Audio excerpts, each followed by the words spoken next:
Those boys, they had all been killed and it was my fault. They were my age, and a few of them were our friends. I didn't think it would go like that, but wasn't it obvious, really? What was I actually expecting? I felt like a coward. But what could I have done?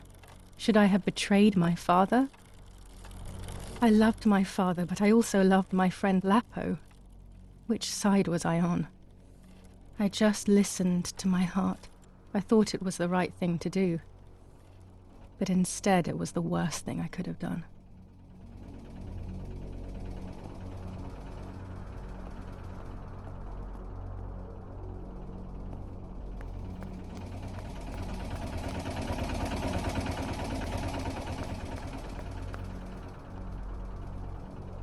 Part of our soul embraces the people we love. It is then torn away from us when these people disappear. Once I crossed that threshold, I completely lost touch with reality.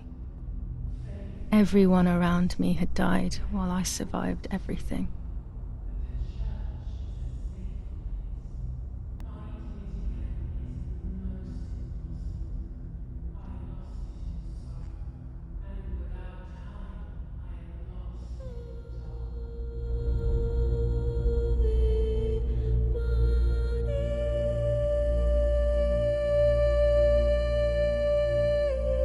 in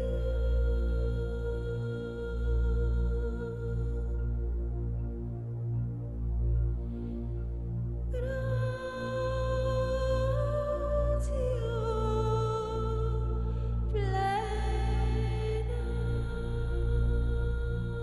I don't remember how things went.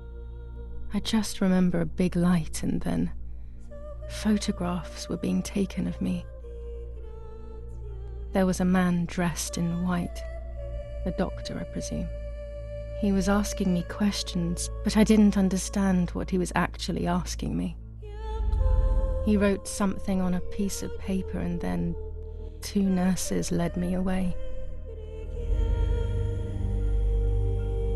I was in the mental asylum.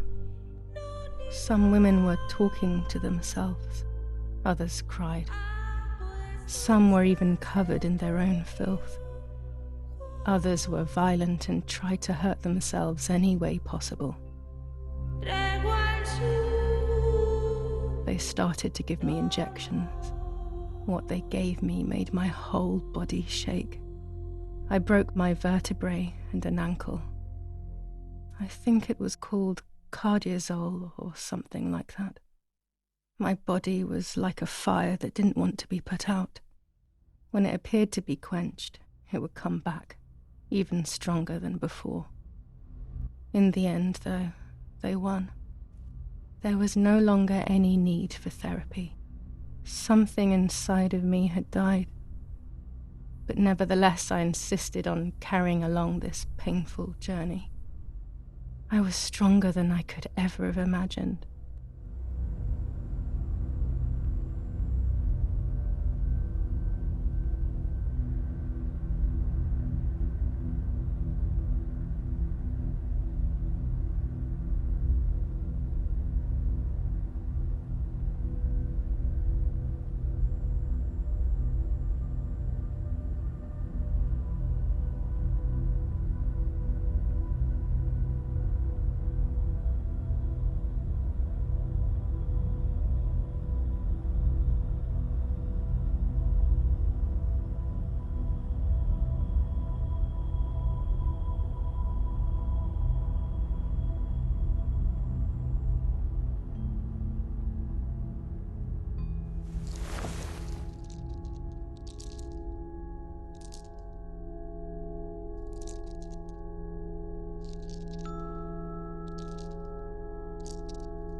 Who are you?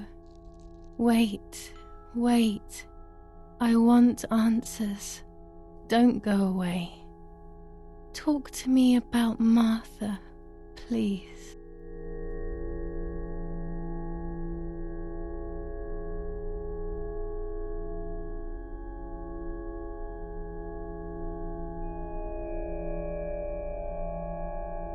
Martha is dead.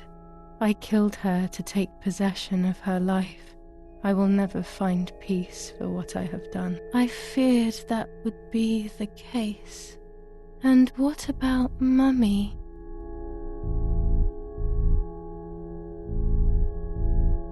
Mummy is dead. Nobody knows that better than I do, unfortunately. It's useless to try and deceive ourselves. Did I do what I think I've done?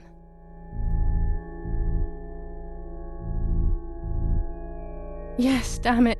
It really happened. I cut her into pieces and buried her under the bridge. God, all that blood. My God, I knew it. What about Daddy? The soldiers? Did that really happen?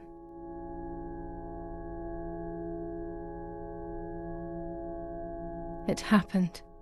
He was shot right in front of me. Fear, pain, shame.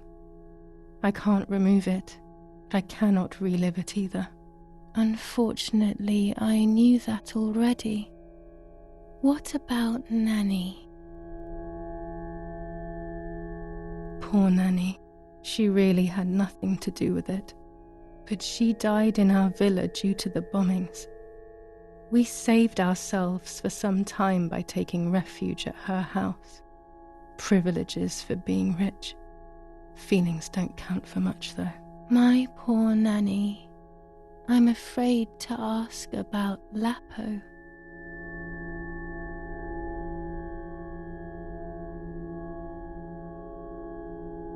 Lapo is dead.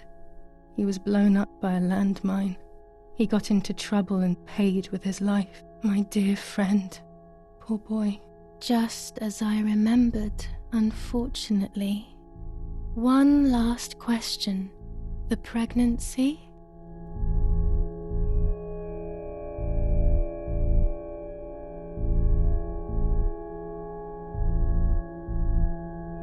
Martha was pregnant. Her deformed baby died with her. Maybe she was in pain. That's enough now. All of these questions are pointless, aren't they? It's all inside of us. We just need to turn the mirror. Is it not all just the reflection of an unknowable existence? Nothing more than a puppet show.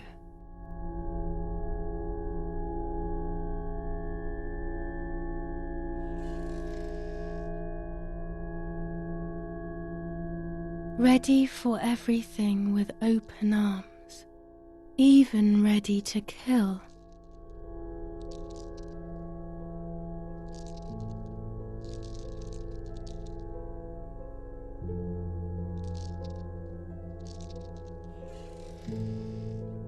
Legs always ready to run.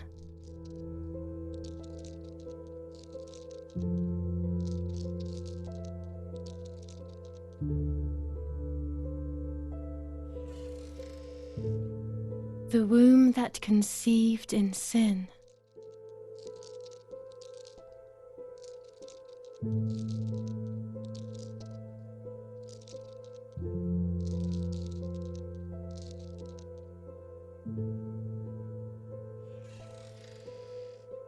Lastly, the mind.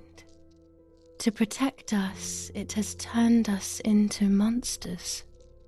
Either way, we cannot live like this, can we?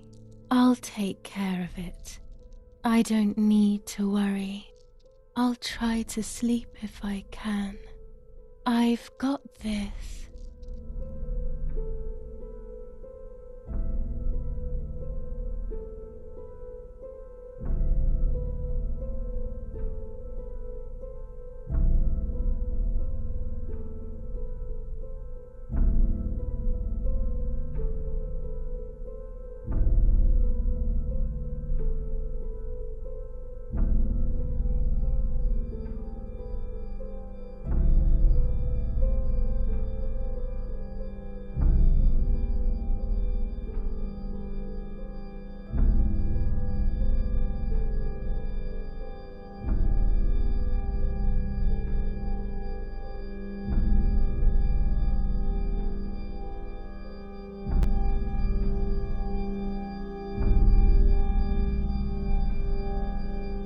On the 26th of July, San Casciano was bombed and the church was destroyed.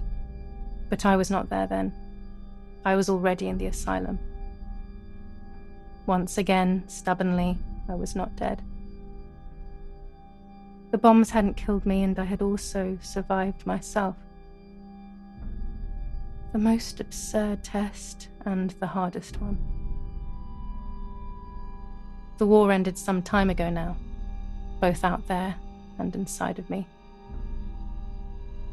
I was on the wrong side of the gate, but now I can turn the page.